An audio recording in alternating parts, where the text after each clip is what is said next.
Welcome to another episode of Everyday Witchcraft. Tonight's episode is extra special to me because it's the first time I've had two guests on at the same time. We have Beverly Oberline. She's an author. She's a teacher and practitioner of tarot divination. She's also a Reiki master and teacher of Reiki as well. Ruth Souther is an author as well, and she also is a teacher of tarot, and she practices tarot divination. She's a hypnotist. She is also the creator of and writer of the book, Vega's Elemental Priestess Path. Tonight, we're going to be talking about Croning, so this should be a super interesting show. No further ado, let's welcome Beverly and Ruth. Okay. Welcome to another episode of Everyday Witchcraft, and today we have two returning guests that have actually been recently on the show.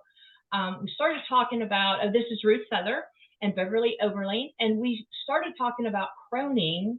And so we're going to learn about what a Croning is, what is a crone. Sure. Hi, I'm Ruth Souther, and I have been in the priestess world for 30 some years. I've studied with Starhawk and Reclaiming, and that's the style of ritual and work I do. My priestess path is Reclaiming style.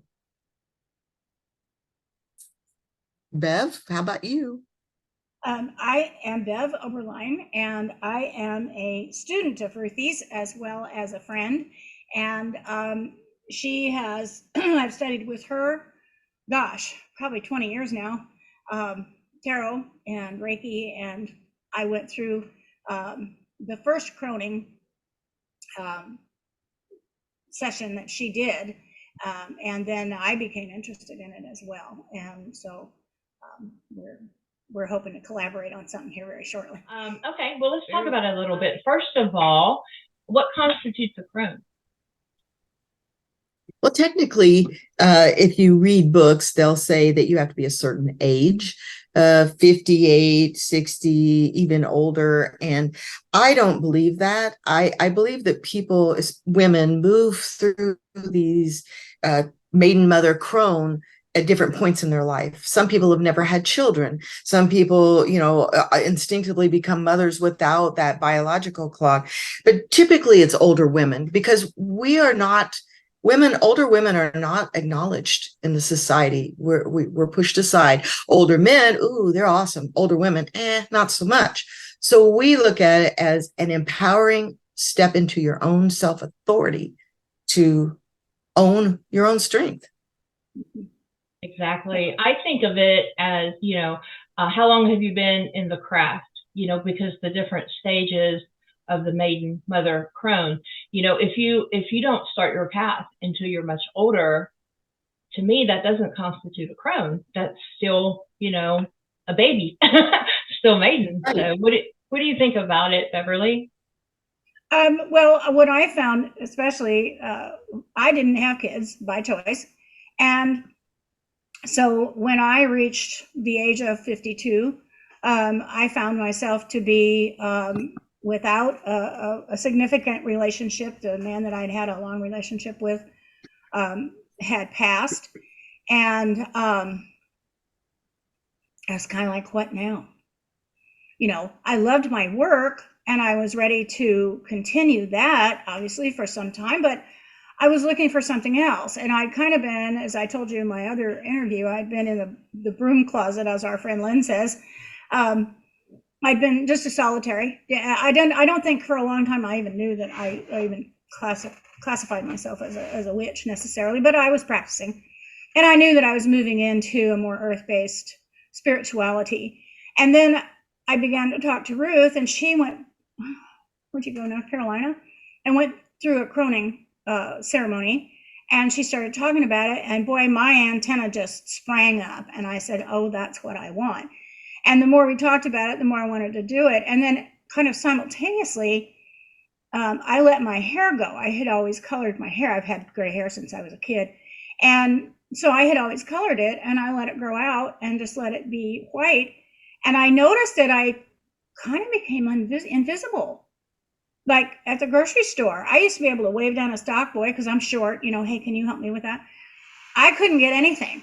And I discovered that I was going to have to take up a little more room I was going to have to, whether I did it magically or physically or whatever, I was going to have to take up more space, and I was going to have stronger energy. And so that was part of my moving into it. And it certainly has served me well, to learn to be able to just really to speak with my own authority. You reach that place, and Ruthie's right. You reach that place kind of organically. I have a young friend here in Florida. I have a couple of them. One's a mom, one is not. Both are ready to become Crones, and they're young women, but they are like, I want to do this. I want to move into this area here, and so I don't know that they will, anytime soon, but mentally they get it, they're ready to do it. Yeah. So for me, it was really, it's, in a way, it's a coming of age. Yeah, I believe it's definitely self-empowerment. And you're right. It seems like as in this society, the young, the youth, even the mothers, everybody focuses on that. No one focuses on the crone. Like you said, they just kind of fade off into the distance, when in reality, they play such an important part of this whole path. They're the teachers. They're the ones you go to for questions. They're the ones that show you, hey, you've got this, the encouragement, the power that's behind that. They've invested, and a lot of people forget about that. Mm-hmm. The experience is a lot of it, so, inside, women may feel that they're ready to crone, or they're ready to do a different aspect of themselves, but it's really experience of life. And you brought up being a teacher, life experience. That's why the older women are generally the ones that are crone, because they're the ones who have had the experience of, especially in our path, doing ritual, doing support and meditations, and just life in general. So, and also I've known women who have done the croning ceremony, but then felt like they wanted to step back into exploring what the maiden was, or the mother was. Each one is so an important aspect, and we don't have to just stay in one place. And as our souls evolve, so some of the things that are out there, when we were getting ready to do this croning with Bev and two other women, there really wasn't much out there on it, believe it or not. You'd think there'd be all kinds. This was back in the 90s, I think, or early 2000s. Yeah, early 2000s. Yeah. I lose track of time. Yeah, into the 2000s. Yeah. So, well, yeah, maybe 2010, somewhere around in there. But so the red tint, that's one aspect. And that's when the women would always go shuffle off to a place where they would bleed into one hut, and so the red tint began to honor that part of first blood. These are major life passages, a lot of times in festivals and pagan events, you'll find things like that. But there is hardly anything for the individual to step in and claim their power. And so that's what we did. We decided to change this from some mysterious passage, at what date, at what age, for them to express outwardly who and what they were and why they wanted to step into this piece of being the wise woman in our groups. Do you think that, you were talking about, and I completely agree with this, you're in the croning stage, but you might want to revisit the maiden or the mother. Do you think it's possible, okay, you're in the maiden stage, to jump to crone? Because I would think you would have to have those experiences to be the crone. Like, you could step back and revisit, but not completely jump forward. What are your thoughts about that? Excuse me. I think that's true. I feel like a lot of people have studied and worked on themselves so hard that they think they're ready, but life experience is invaluable. So I don't think they can jump that far and that fast. I certainly at 30 couldn't have become a crone. I didn't know enough. And I was still really locked into my own traumas and life. And, I feel like there has to be a point where we move emotionally. And that's another part of what we did. We created feeling the need to enter the shadow. I called it the darkness back then, but the shadow side of oneself, facing fears and shortcomings, that's not something that happens easily. And as a young person, they might be looking at that, but they certainly haven't worked through it, I don't think. A vow was required so that you're not just resting on your laurels. Okay, so looking at a mother or a maiden, and I've been through all three phases of that, I certainly couldn't have told you what my desires were. Yeah, because you at kind that of, point in my life. and they change throughout And they the change. different years. They change. I always say, like I told my children, and it's different. It's not exact, but like every 10 years, you go through a huge major life change. You kind of rethink everything, Like I said, I purposely chose not to have kids. One of the most valuable pieces of information I was given the night that we did the Croning ceremony was that you do not have to physically mother to be a mother. You don't have to physically give birth to another human. You can mother in any number of ways. You can mother your nieces and nephews. You can mother ideas. You can mother concepts. You can mother any manner of, magic, or you can mother a book out into publication. You can, there are all sorts of ways to think that. So yes, I agree, still you need the experience, but the experience may not be as it is so often narrowly delineated in our society.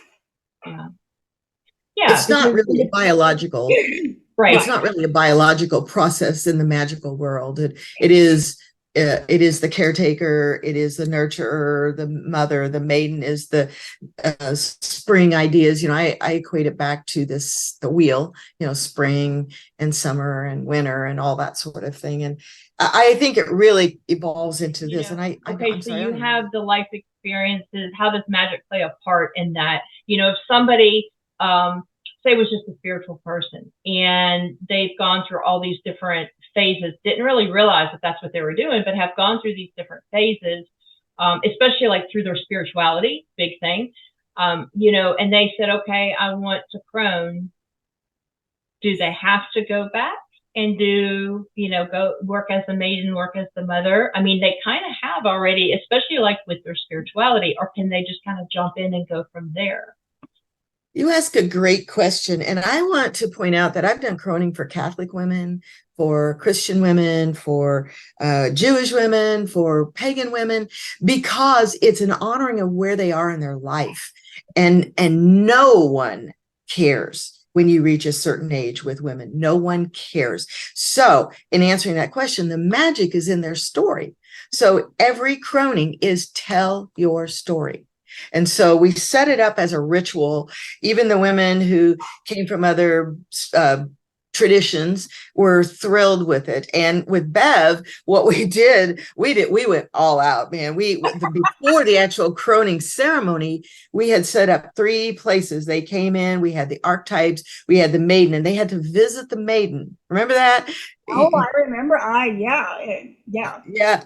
Go visit the maiden, bring a gift for the maiden, the mother, the crone, and we added the masculine archetype, the father, because without that integration of authority and power over ourselves, we had to bring that together. And so they had to go to each station in a certain room, and they were the people who were in that role were dressed that way. They had to tell their story to them. What made you the maiden? What made you the mother? What makes you the crone? What makes you with your archetypical masculine side? What did you do with that? That's the magic. And we're absolutely pagan. And I reclaiming style, which is both men and women. It's not limited to just the women group. And so it is honoring all that path. There is how we sparked. And then the magic was, of course, the archetypes that they talked to, because we did channeling, and each one of those people channeled that archetype, and it was funny, but it was also almost scary. Bev can speak into this because they were so in that role.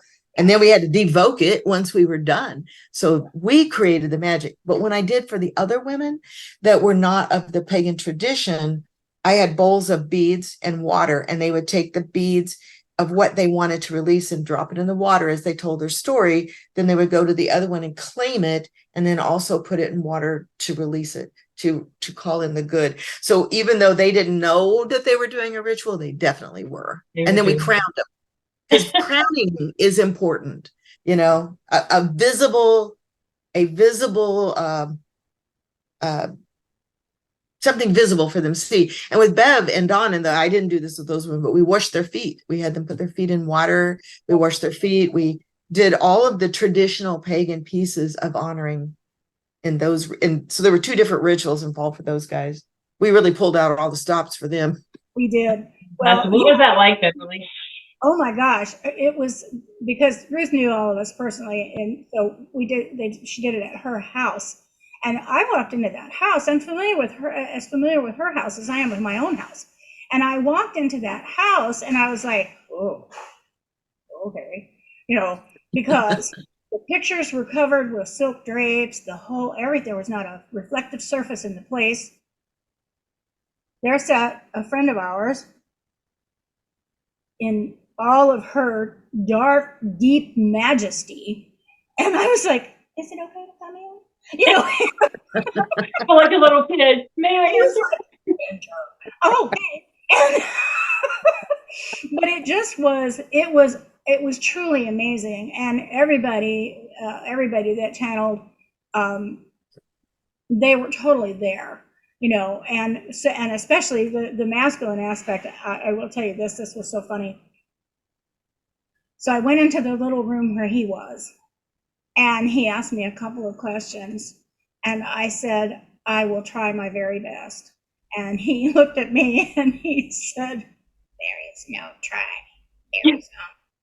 And I was like, holy cow. I thought, if Yoda jumps out of that closet, I'm going out that window.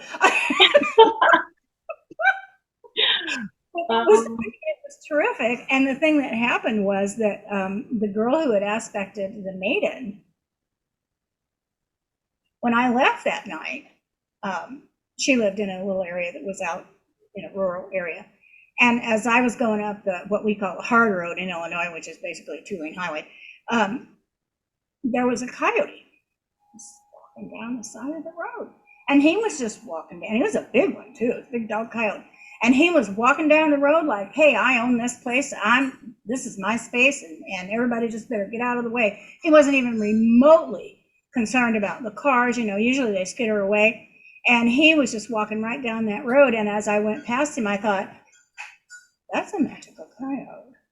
And so the girl who had aspected the maiden said, did anybody see that coyote? And I was like, saw the coyote.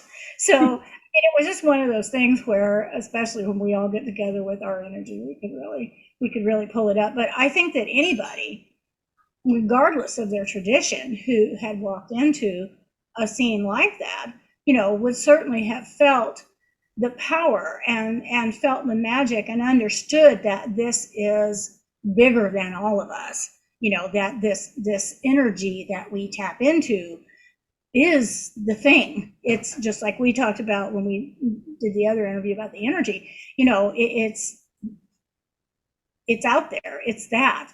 And then I did a Croning class online last year, and we all made crowns. What is the, oh, that's beautiful. Ah! Oh, I love it. That's really Everybody made their own. I just sent them the bands and some stones and said, you know, tear up your old jewelry, do whatever you want to do, make your crown. So have strength, like I said, to stand in your own authority. You know, I don't have to. I have nothing to prove to anybody. You know, I speak my mind. Like it or don't, I don't care. I speak my mind. That's it. It freed me. It entirely freed me from whatever I may have thought, or somebody may have put me in a position or a box or a category or whatever. You know, all of that just dropped away.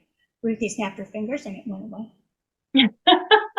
Well, it wasn't quite that easy, but you know, the elaborateness that with which we did when Bev and Gail and Don were croned isn't easy to reproduce, especially like online. So Bev did a wonderful job online talking with these women and moving them into this place of empowered. And I think that is the definition of a crone.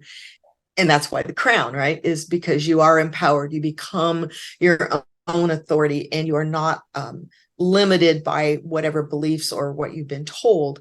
But one of the things I think is important to understand is that if a person has preparation, okay, I'm trying to say how I want to say that, think how I want to say this. So when we do it in a day, so usually when I do it now, it's like a workshop sort of almost, but it's over a period of several hours because we don't have the luxury of, all the time that we spent back then doing all these different things. And they had been in the Priestess Path class with me. That's another thing. They had been studying all of these pieces, wanting to do ritual. And so we wanted to create a ritual for them. And then at the end, that was just the preparation, all of meeting those archetypes. The actual ritual where we crowned them and washed their feet and blessed them with the sevenfold kiss was later. And it was a light, laughing, flowing, happy, energetic, because they had taken this shadow work already and done it. But in a one-day workshop, I give them things to do before they come to it. There's preparation. And so they can write it out. It depends on who the women are, but here's what I want you to do before you even step in this door. So anybody out there who's thinking about doing a croning, of course, can get a hold of me or Bev. We'd be more than happy to talk through it with you, but plan it so that they have prepared, thinking about what they have done with their lives, what is in their heart, what is in their intention. What advice would you give younger women? What encouragement? What's the balance? Where would you find peace? I mean, all of these questions are, where's your integrity? And it's funny how a lot of people can't answer those questions. That's why we don't do it in that day, because they need time to think. If you ask someone, where do you find where's your integrity? What can you describe it? They're like, I don't know. Right. So I think that's an important step these days, especially if someone is wanting to do a ritual for people, to give them lots of prep work, if not even meeting with them a few times, or like Bev did online. So at the end, I know you do a little thing that's online, but can they personally do something by themselves, like as far as a longer ceremony? Yes, they really can. If a woman is willing, I would really recommend that you have someone as a witness, though. You can do it by yourself, but we talk to ourselves all the time about our anxieties and traumas and truths and joys, right? But it's very important to have a witness, someone who can stand there in silence, not offering help, not telling you yes, no, do this, do that, but just stand there and listen to your story. And then once you have told your story, have something, a piece of jewelry or something, a crown. We do the crowns on purpose, that you go to Claire's and buy a tiara, and step into it. And I like physical stepping into, like, your witness is standing here, literally step forward. I claim my crown. I claim the crone. I claim the role of the wise woman. Having someone hear you say that validates it. So sure, you can do all that yourself, but have a witness. Does the witness have to be a certain age? No. Witness can be any age at all. It doesn't matter. It can be a man, anybody who's willing to support and stand there and hold space for you, as we know. And speaking because of the pagan witchy world, cast your circle, call your elements in, call in whoever you want. We kept it more generic. We didn't call in a specific goddess or god, but you could, if you have a spirit guide, if you have a goddess you're working with, call them in, ask them to be present for you and be a witness from, that higher consciousness. But for sure, when you're in this world, do all of that first, and then don't forget to devoke, or you'll be walking around bouncing off the walls. If you're out your life you do shadow work when you are taking the class or, getting ready for that, going through that process? Do you find that some discover shadows that they didn't even know they had? Yeah. Yeah, absolutely. Yeah. Yeah. Because, it you can have all the we both know this one. You can have all the outlines and all the plans that you want. And, that old thing about, humans make plans and the universe laughs. And that's exactly what happens, because these things develop organically.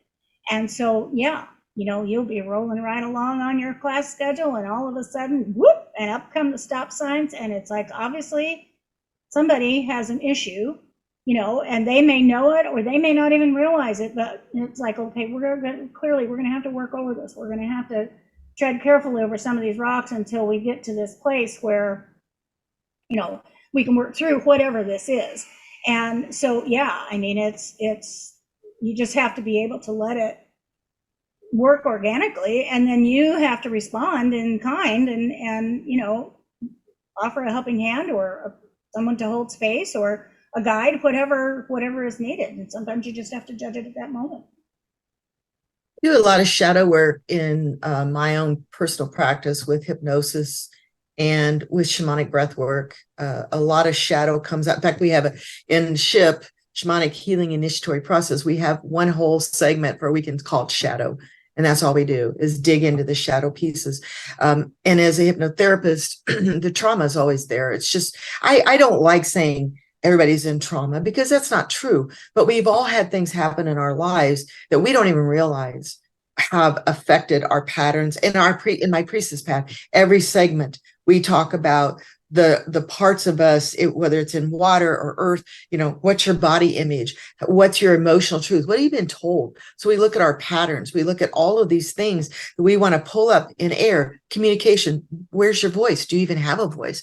And so those are all pieces and aspects of being shadow work to step into ownership. If I can't talk and say my truth, that's shadow. If I can't embrace the feelings I have because I was told as a kid, don't cry, that's shadow work. So it's there all the time. What do you recommend for somebody that's just starting shadow work and they don't know where to start? Find someone to help you with it, because there's a lot of modalities out there to work with shadow. But you can go completely out of your mind trying to work with it by yourself, because you need someone to help you sort out, where does this come from? Why is it there? We tend to want to blame our parents, and I don't think that's always true. Society, let's blame society. A lot of it's just simply ingrained in us. As a child, you might have seen something, heard something, and it became truth for you. And then it becomes your shadow, and you don't even know where it came from. Kids are very open and susceptible to a lot of things. So, I mean, shadow work in breath work, there's a lot of modalities with breath work. The priestess path deals with it. Hypnotherapy therapists deal with it. All of these modalities. And of course, you can always contact either one of us and we can guide you in some other paths. I like to know the story and the questions. I ask people, what's your fear? I think that's my first one is, what are you afraid of, really? And then that guides me to where their shadow is. Next. And make a timeline is helpful, making a timeline of just from as far back as you can remember, not just of what could cause the shadows, but of the light too. And just make a timeline, a storyline. That's something that I do with my students, not in the beginning, but a little bit later. And I found that helpful. And I bet that would be helpful when doing that work as well. Oh, I agree. And journaling. I mean, I don't like to journal myself because I like to work on the computer journaling, but whatever. Keeping track of that and looking at, and like really and truly, you're right. Shadow is just one aspect. What about all the joy? People forget. They don't look at the happiness, the joy, the light in their lives. So there has to be a balance. So we can look at these patterns. Sometimes these patterns create the joy. So there is a balance in there. And people come through with such deep anxiety. Let's let go of those fears and step into what is the empowering part of who you are. And that's reclaiming the authority over self.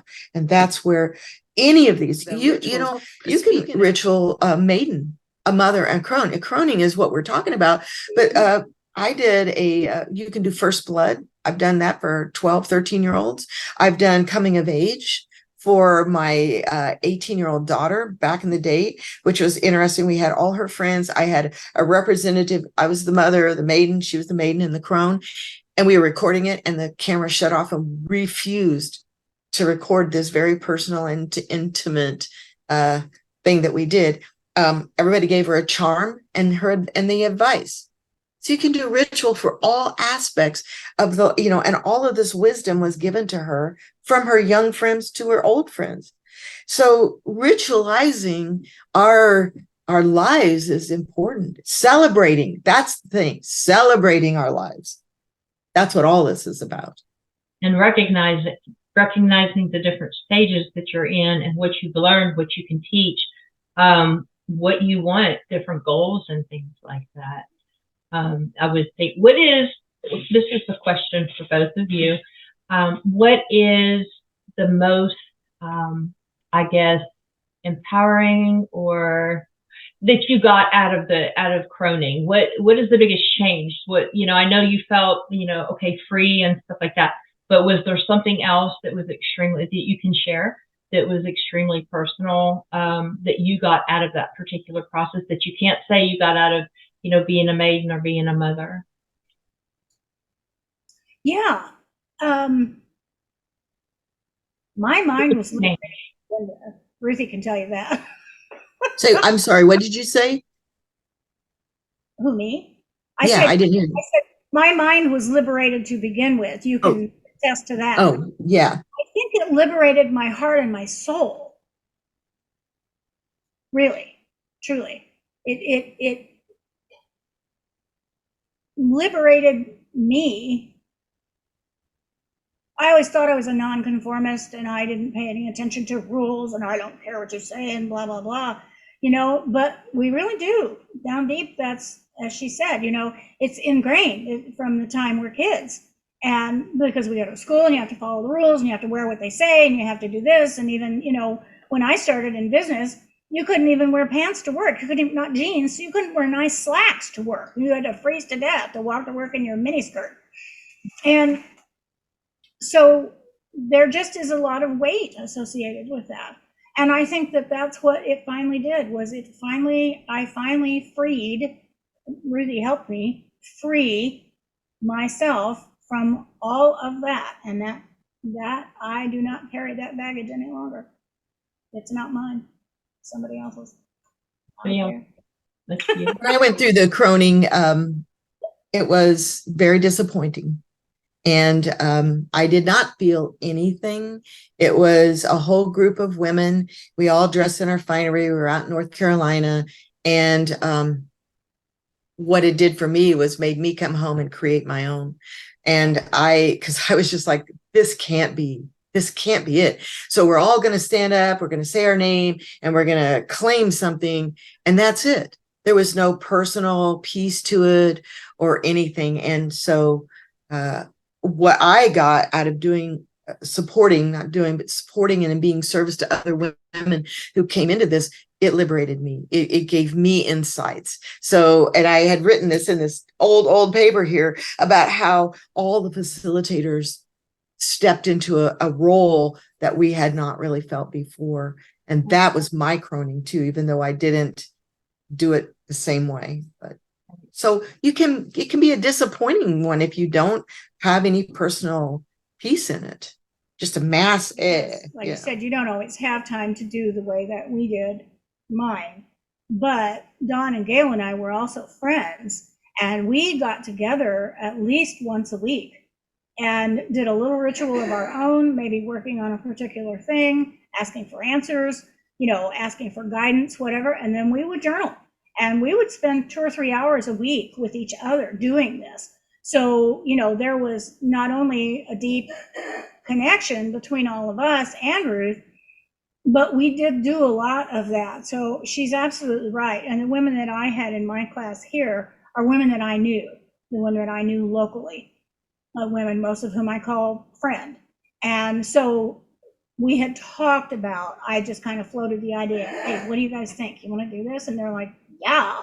And so then we began to speak into what we wanted and how we wanted to do it. And I think that's, Ruth's right. It's very important. You can't, it's just flat and one dimensional to just walk up and say, well, I don't know what, if you said to me, claim something, I'd be like, well, what are we talking about here? I know I have 94 things I can claim, but which one?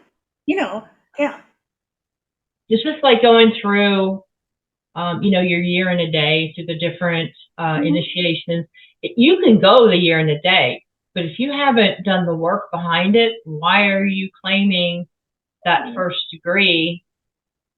You haven't done the work behind it, and I think that gets lost. Everybody wants to get that year and a day. It may take you 2 years. It may take you 3 years. You need to go through the work and the process and the experience to become what that first degree actually is. And I would think that as far as Croning, it's the same thing. Okay, I'm a certain age. Okay, now I can be a crone. If you haven't done the work behind it, what are you going to represent? What do you think other responsibilities of a crone is? Well, I think it is being in leadership, the willingness to be in service, to support and understand, find compassion. For me, as I've moved through these stages and I'm in this part of my life, it is becoming more compassionate and understanding. I can hear, I used to be more radical and more angry even about things, but now I'm more willing to listen to both sides. And I think, so a mediator is the word I'm trying to find. I think a crone steps into that role, or we tried to think of a common word for a male who would step into this role, and we couldn't. Elder. I mean, there is no other word that is comprehensive for the men. And that's kind of sad, really. But it is being able to stand in your power and offer wisdom out when it's asked for, not when someone is just like, oh, hey, let me tell you how you should be. And some of the words like should, would, let me tell you what I think. I mean, all those little buzzwords should be erased from our I know, because that implies I know more than you do. And I might, but if I can offer it in a way you can hear it, and support you and be in service. And I think that's it, being in service to the greater good. When you're walking the path, right? You're talking the talk. You are living who you are. And when people ask me questions about paganism or witchiness or any of those aspects, it's like, I live that. That is my life. It is not a belief. It is not it could be a religion, but it is me. It is what I do. And I embrace that as a life path. And I think that's what you're saying, is that if you don't take that seriously and live that, then it's fake and superficial, and nobody's going to listen to you do anything. I wanted to go back to when you're talking about the year and a day.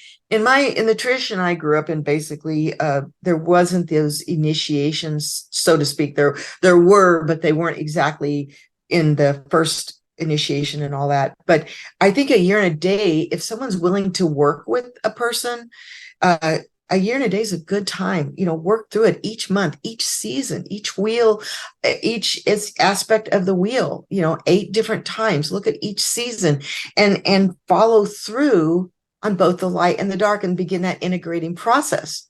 So I would say that anybody listening to this who wants to set off on this path of croning or exploring maiden or mother or some other aspect, take a year and a day, take a year, and then on that next day, step into it. Yeah. I think that's good. Do the work. Do the work behind it, because you can just go through. I've had students that, I've done this for 2 years now and I've not been initiated yet. Yeah, but you haven't done the work behind it. You've been involved periodically here and there, but you haven't done the work behind it, because it's not the timeline. It is what you've accomplished during that year to be able to take that step. Exactly. And I have a question for you. Do you tell them straight up what it is? Why they aren't being initiated? Do you? Yeah, I do. I make sure that it's very clear in the beginning that the year and a day is just, that's the soonest, but that's just a guesstimate essentially. When you're ready, you're ready. And each initiation, each stage is different, is different. Like the first stage is kind of learning, seeking, figuring things out, exploring different things, and then by the second initiation, it's living the life. If you're not living, and it kind of happens automatically as you're going through the first, studying for the first degree, it sort of starts to happen, or it's supposed to automatically. You implement the things that you're learning into your daily life. So by the time you're working on your second degree, you're already living that without even realizing, and then going into the third is more of teaching and taking somebody under your wing. And that, but it all happens naturally if you're doing the work. And if you're not doing the work, you can tell that it's not happening and they're not ready. It's not just knowledge. Okay, I know the colors, I know what they mean, I know how to call elements, I know this. It's not just that. It is actually phases that you're going through. So everybody's different, and there's nothing wrong with taking a couple of years. It's just sometimes that's just the way it is, where you may not have the time to put into it. But like I said, that first year is exploring and learning the different basics and things like that. But as they start evolving, I guess would be the word, you can tell when they're ready for that next stage. And I would think with pruning, it's kind of the same. It may take you longer, depending on how hard it is. Some people have never done shadow work, and that might be their first time. I agree. There are people who come to this late in life. I was in my 30s before. I mean, I had already embraced what paganism was, but I didn't know what it was called. This was back in the 70s. I came from a small town. I didn't know there was words for this. So I was into my late 30s before I stumbled into a group of women who were witches and did all of this, ceremony and all of that. And at that point, I'm like, what? There's a name for this? Well, I had to go through a lot. It took me a lot longer than 1 year. It took me several years to even understand the concepts of what I was asking for and releasing and embracing. And I think that happens. Another reason for Croning is because in our society, women and men, maybe not as much, but women, when they reach a certain age, are undesirable. Other old people are. Other societies, they embrace their elders. Mm-hmm. For some reason, we don't. Okay, whatever that's about. But I think that's that evolution. You may be age-wise the crone, but you're not emotionally in that place to become that person you're talking about. So it could take 3 years to hit that mark, no matter what your age is. So it's an evolution, as you said. It's an evolution of your soul, and as you work your way through it, it becomes part of who you are. It becomes part of your path, and you evolve. I call myself earth-based now. I used to be Wiccan, and then this, and then that, and I have spiritually woven my own identity, and I think that's the basis of what I teach. How do you weave your own spirituality into it? Your truth. Your truth, exactly. And everybody is different. One of the things I also do with anyone, not just students, but anyone that comes to me that especially starts off, is I have them write their belief system detailed. I don't read it. It's their own personal. It's like the beginning of their journal, actually. But they write their belief system exactly detailed what they believe in all different ways, in all different aspects of their life. And then after a year and a day, not after they get initiated, but after a year, every year and a day, they rewrite it and see how it evolves, because it constantly changes. I found some old journals that I had from years ago, and I was just shaking my head going, wow. I mean, it's just changed so much. And I still do it. I'm not gonna lie, I don't do it every year now, but I do it every couple of years, and I'm at a big shift right now again. I love that idea, writing all that down, what you believe, and then not looking at it for a year, because You look at it, you're like, who was that person? I don't even know who Yeah. that was. Yeah. Especially if you're actively studying and, you know, and even if you're not active, just life, you know, change, and you're not allowed to look at it. You seal it up in an envelope, can't peek. Until you've written your next one. And then if you want to reflect back on it, that's fine. But you have to write the next stage first. And then, because you can't cheat. Oh, good point. They can't look at it. They have to write it first and then they can look at it. Then That's they a can good look. idea. Because they won't know if what they've evolved to. If they go look at what they'd written, they will just riff off of that, right? Yep. That's a great idea. I love that. Yeah, I I love think doing that. when you've done your work and the path that you've been on for so many years, it just becomes nature. You know, I don't have to write down a lot of things anymore, just simply because it's there. And knowing that it's there and knowing that I'm evolving, I can feel it when I'm starting to change my thoughts around something, you know. So I think that's part of embracing the path, you know, that we are opening ourselves to evolution and Right. recognizing it happens. And it's constant. And you touched on something about how, you know, older women are just kind of shunned aside in our society. And I don't know why. I don't know when that happened. Because in so many other worlds, you know, they are embraced and they're looked up to. What do you think about that? I mean, you know, what are your thoughts on that? It's just, Well, we have such a focus on youth, you know, to be young is everything. And we're constantly fed that. So I think a lot of that really does come from subliminally from advertising and from all of that. I mean, you know, I remember when I was in airline school, Continental's advertising slogan was the proud bird with a golden tail. Really? Really? You know, it's all just sexuality and it's all you have to be beautiful in order to be that. You have to be young and, you know, and physically well, and you have to be able to do all these marvelous sports and wonderful things, and that's great for a healthy lifestyle, but that's not how it's projected. You know, it's projected that that's the only way you're desirable, and we don't listen. And I think also too, the way we live now, Ruth and I both grew up in little towns. Where I lived, from our house, I knew everybody for 3 streets, every single home.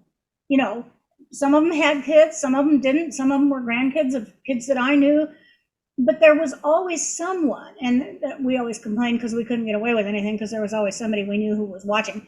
But you know, but the other thing was that those older people were always around us. If we did fall on our bikes and scrape our knee, I knew I could go to Kurt's grandma. She was right there. You know, Debbie's grandma was right next door.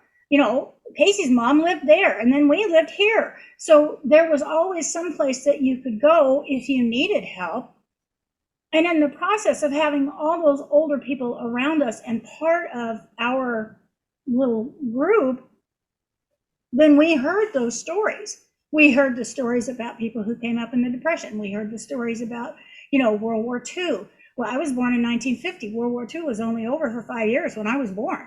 You know, but we heard all that stuff. We got all that stuff. And so it's part of me and it's part of my history.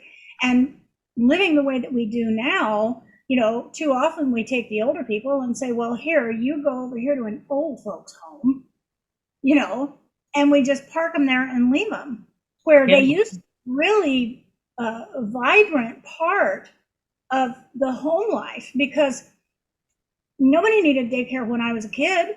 Of course, not everybody didn't have to work 4 jobs either, but there was grandma or grandpa or uncle so-and-so or aunt such and such. There was always somebody. If they weren't in the home, they were next door. They were 2 doors down. They were in, you know, back there behind the fence, wherever. But they were a part, and it seems like that's sort of fractured just by physical boundaries, you know, from what it used to be. Yeah. Then it used to be that grandma could stay at home. And even as she got really a lot older, there was somebody there to help care for her, and she served a purpose. Everybody had a kind of like a purpose. And I'm very old fashioned, but I'm 100, obviously, I believe women should work. I work all the time. I'm 100% on board for that. But there was just more of a structure as far as family was concerned. So like you said, kids didn't really have to go to daycare. Grandma and grandpa weren't sent to an old folks home. And unfortunately now in society, it kind of almost has to be that way. Everybody's working all the time and life is so fast, especially with the internet and technology. And now there's AI. Oh my God, I don't even want to go down that road. But yeah, so it's completely different. I just moved into a house recently, and I just found out I have a neighbor that's like right through the woods. There's a little path and everything. She's 92 years old, and I cannot wait to take some tea over there. I guess the previous renter here used to go over there and visit with her. And so she told my other neighbor, we kind of live in the middle of nowhere, but there are kind of farther neighbors. But he mentioned that to me, and I said, "Oh, I wonder if she would want me to go over there and hang out." He said, "Yes, definitely." He was asking, or she was asking. So I'm excited about it because 93 years old, I can't wait to hear what she has to say, Yeah, I agree with all of that. And in other cultures, they're multi-generational, living in the same house. And so there's always the matriarch. And I don't know that we've ever really had matriarchal in this country. Native American, some of them are matriarchal, some of them aren't.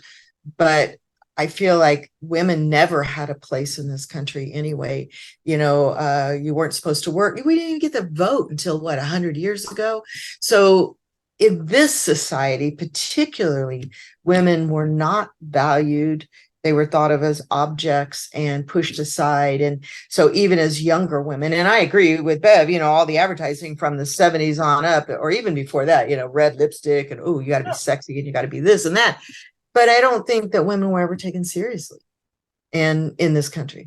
And it was the powerhouses of women who had the guts to go in there and break the glass ceiling that finally started drawing in the energy for the rest of us. I know Bev and I both, and maybe you too, I don't know, we're probably a lot older than you, but, I remember the women's movement. I was part of that. Even though I was in a small town, I was part of that and totally embraced women's lib. And it's still to this day misunderstood. To this day, 2023, people still don't know what women's lib was about, and it pisses me off. And younger women, not to harp on younger women, but many of them have no idea how we got where we are. They do not know. Exactly. And then they're backpedaling, and I'm like, don't do that. Don't do it. Yeah, don't go backwards. I learned this that in the 70s, women were not allowed to have a checking account without the I don't know, I guess permission, or he had to be on with their husband. So if you were single, you weren't allowed to have a checking account. One of the reasons why women got married is because they had more rights when they got married. Isn't that nuts? It's just nuts is what that is. It is so nuts. And I was just reading an article, which is current, not from back then, that women and their physical health that are dismissed over and over. And Bev probably knows this as well because of her work. They're dismissed, and, serious illnesses and not taken seriously. Oh, it's just your period, or you're just PMSing, or you're just whatever. Come to find out you've got something serious. And damn, that pisses me off when I think about it. My sister died in her 40s of a heart attack, because the ER kept saying, well, you just have indigestion. Now, if a man came in there at that age and said, I think I have indigestion, they'd slap an EKG on him and run him right back to the cath lab, But no, they kept her there, and she was there a good long time. I want to say she was there 24, 36 hours and finally succumbed to her heart attack, which she had been having the whole stinking time. But she's a woman. Yeah, so it's different. Well, even in the 70s, okay, so it was a video that I was watching of big changes that women had in society in the 70s. So another thing was insurance. Medical insurance was more expensive for women because women kind of took care of themselves. Like, they went to doctors a lot more often than, men are like, oh, I don't know, I cut my finger off, I'll just duct tape it back on. You know, they don't, that's just the way most men are still to this day. So because they didn't go as often for, you know, self-care, you know, taking care of their health, women's insurance was a lot more expensive. Well, it was also because it was discriminatory. It was more expensive, and women went more often because women were having babies. And I worked for 10 years in an OB-GYN clinic, trust me. We have fought insurance backward and forward over this stuff. But yeah, and I remember going for job interviews in the early 70s. And the first question out of somebody's mouth, my husband and I were married. He had 2 kids from a previous marriage. We didn't want any kids. And they're like, now are you going to have any kids? Because the last 3 people have come in here and we've trained them and then they've gotten pregnant and left. And I'm like, I'm not having kids. I'm not interested. And they're like, are you sure? Yeah, I'm pretty sure. And they could even fire you for it. And the pill, you weren't allowed to be on the pill unless, or any kind of contraceptive, unless you were married, and it was for like control of how many children you were having. If you were single, no pill for you, no contraception for you. So sorry. I remember that. Oh, yeah. I was just going to say that too about, you know, contraceptives. And I mean, there's so many things that, you know, and now we're backing up. We're back to that, unfortunately. I mean, when Roe versus Wade, this is a whole nother subject, but when that went down, all women were in mourning. All the women who supported that were in mourning. You know, it's a choice. And I don't know how we got here. How did we get here after 50 years of feeling liberated, and now we're not? And so taking it back to the crone, this is when women step into their power and say, no more. Nothing tickles me more than seeing older women out there with their signs throwing a fit. I can't believe I have to protest this again. Right. Right. Or this is my sign from the 70s, you know. Right. Right. That would be so, dress up like you did in the 70s. Right. That would be fun. That would be fun. I'd be on board with that. Right. Marching for the ERA, and I was with a friend, and she had a son who was about 8, and she was going to get a babysitter, and then she called me and she said, you know, he wants to come along. And I was like, well, bring him along, you know, he can walk a mile and a half, you know. And she said he wants to make his own sign. And I said, yeah. And she said he's already working on it. And so he wouldn't show it to her until the day we got there. And we all remember Ruthie, we all gathered there at Isles Park on Fifth Street. And didn't know you then, didn't know Peggy then, didn't know anybody then. And there was her son, and he held up this sign, and he'd made this sign that said, please pass the ERA so my mom can make more money. Aww. 8 years old.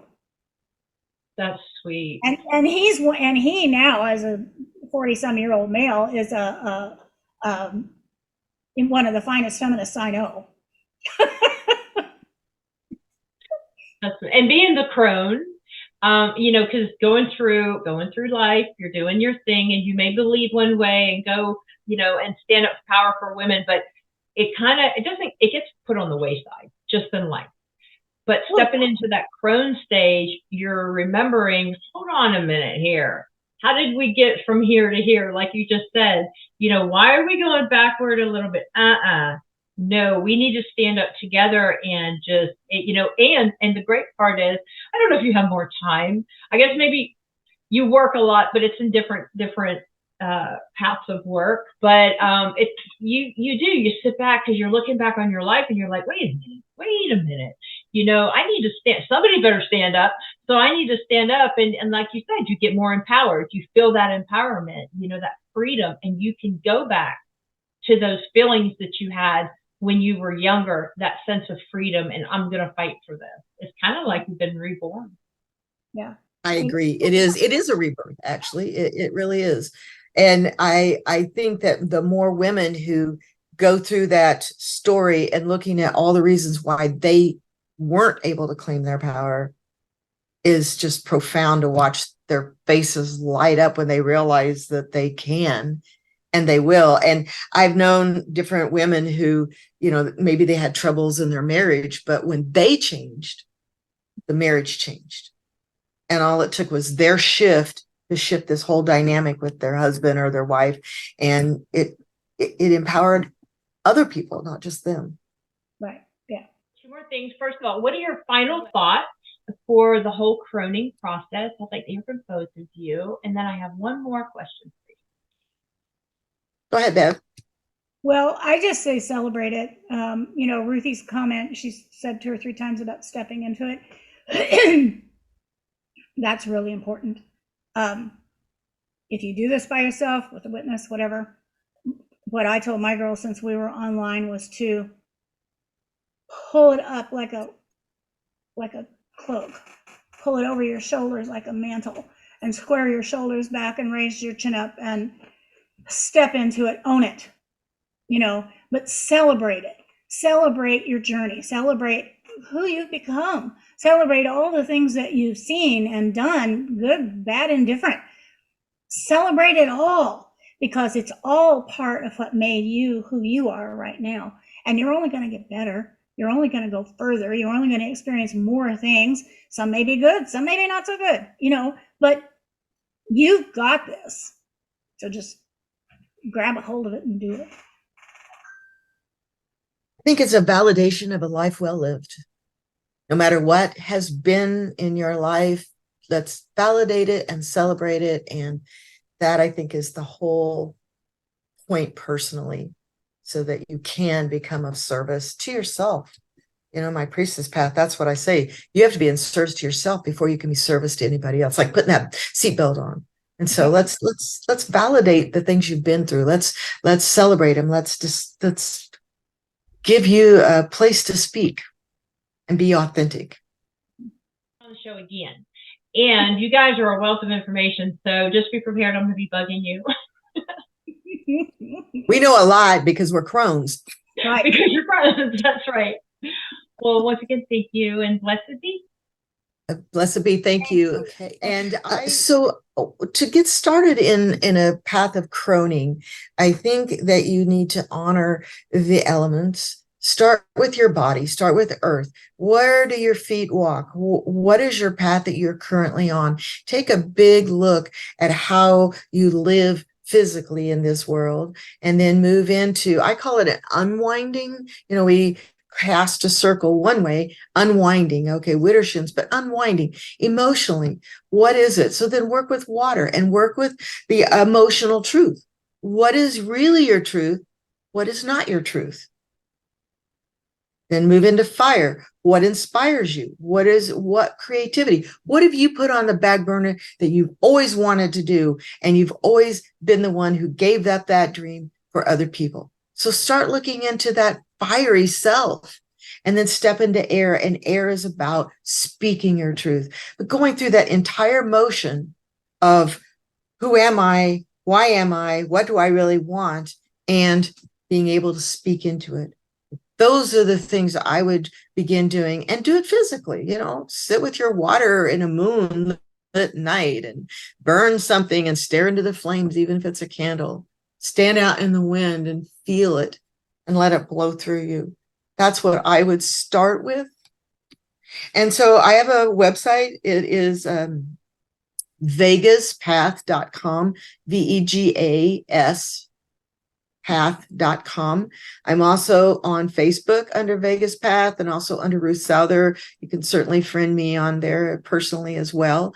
I am really out of the closet. Everybody knows what I do, so no secrets here. And I teach a priestess path. I'm a hypnotherapist. I do Reiki. I do I do shamanic work. I do all kinds of things, because every step I've taken. And that's another thing I think you can do. What is it you want to explore? Have you always had an interest in the gene keys? Do you want to know more about tarot? I teach tarot, I teach astrology. What do you desire? What do you want to learn? Step out there and take hold of it and learn it. That's my best advice. Perfect. And my email. My email. Email. Ruth Souther, my name, 52@gmail.com. Feel free to email me with any questions. Great, thank you. Hi, my name is Beverly Oberline, and in getting started with the Croning, I'm a big fan of journaling. And so I find often that I journal on the computer because my wrists are shot. But when I hand wrote, and as I journal on the computer as well, what I find is that when I get into that space, when I just put my hands on the keys and let it roll, let it come from out of my heart, out of my brain, into my fingers, I often will type things and think, where did that come from? I didn't even know that was in there. So I think that's something that's really important, to start looking at, where am I? Where am I now? Where am I in my life? And where do I want to be? And who do I want to be? And how do I want to be? And in what way do I want to act? Do I want to offer wisdom and teaching? Do I want to offer healing? Do I want to offer any kind of service to my community? Do I want to volunteer someplace? What do I want to do? And begin to really ask those questions of yourself and write them down. And I think that you will find some very surprising answers, but some answers that are full of wisdom and insight and great power in terms of determining your path and the way that you want to go forward into this. Because there are as many ways in, as there are things that we can think up. So that would be my advice. And so, get in touch with you? I'm sorry. How can people get in touch with you? You can find me at Wolf Spirit Energy on Facebook. My email is wolfwmn14, wolfwoman14 @gmail.com. And my phone is 239-940-1404. And I'm a Holy Fire Karuna Reiki master. I do distant Reiki as well as in-person Reiki. Tarot the same way. I do other energy healing. I occasionally have some classes online. I teach tarot. Like I said, I've done a Croning class. So, and I'm like Ruth. I'm open. I'm out of the closet. Everybody knows who I am and what I do.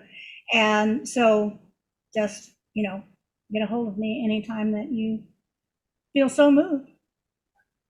Well, thank Could you. I add one more thing to a possibility of, I'm sorry, I didn't mean to talk over you, Bev, of something they can do to work on this crone path. Find an archetype that you resonate with. A goddess generally is what I recommend. Find a goddess that you can really work with for a year and a day, and really delve into, why does that goddess resonate with you, or God? I mean, it doesn't matter, but an archetype, why does it resonate? What are the lessons you can learn? How can you grow with the understanding? And build an altar, create a space where you can sit in front of it and really commune with that higher consciousness of that archetype. I found that extremely powerful, and I did that for years. I still do it. So you get a lot of gifts from that. And I think as a crone, learning to hear and listen to that archetypical energy is important.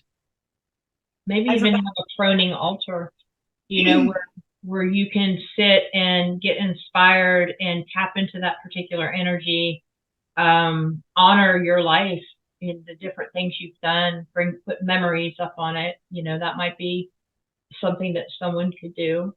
I agree. That's beautiful. Yeah, a crone altar. Yeah, I'm writing that down. And I forgot that we did that with the goddesses, and the reason that I forgot is not because I'm not in touch, but because she's such a part of me that I don't think about that's where that really started. Well, that's beautiful. Y'all are such a wealth of information. I love it. So, we'll definitely have you both back on. This was a lot of fun. This is my first show with multiple people, so I liked it. It's lots of fun. But I will see you next time, and thank you again, both Ruth and Beverly, for being on here. And blessed be. Thank you so much. Blessed be. Thank you. Blessed be.